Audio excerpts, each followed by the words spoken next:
You're looking at troops that make up the British Army's highest readiness formation, part of the Allied Rapid Reaction Corps, one of 2 NATO reserves, training in Kenya for any eventuality. They're simulating enemy attack as UK allies in the Middle East faced heavy bombardment, and Ukraine needs British support more than ever before. These British military training exercises are taking on new significance as the war rages on in the Middle East and Russia continues its invasion of Ukraine. We had the rare opportunity to speak to the British Army's operational chief about the readiness of his troops.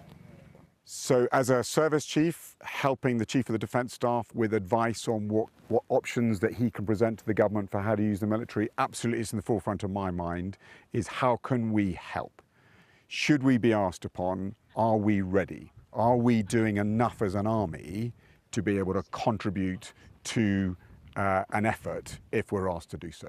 So forefront of my mind, I'm hoping for the soldiers here, forefront of their mind is the missions they're on today, tomorrow, next day, getting the best value out of the training as possible. That's what I hope they're thinking about. But in the back of their minds, they know they too might be at readiness very shortly. I mean, you famously said that the UK should be prepared for war with Russia by 2027. Has that timeline shifted at all? Absolutely not. That hasn't shifted for me, hasn't shifted for the Army. We're still very much the same level of ambition with the same level of urgency, which is we need to be as ready as we can be for when many judge the threat window opens and becomes more and more acute before it gets better. And that's the sort of sense. I never said war's going to be in 2027. I just said, let's give ourselves a date in the diary where we will have doubled the fighting power of our land forces and then put another date in the diary by which time we will have tripled it. I mean, do you feel adequately financed if there was a ceasefire in Ukraine for your troops to deploy there?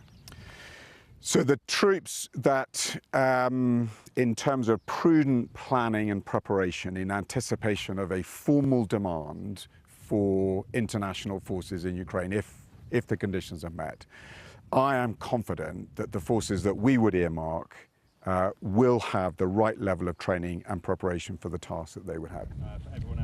General Walker is readying his troops for any outcome, as pivotal political decisions are being made at speed, and war seems closer than peace. Yusra al-Bagher, Sky News, Kenya.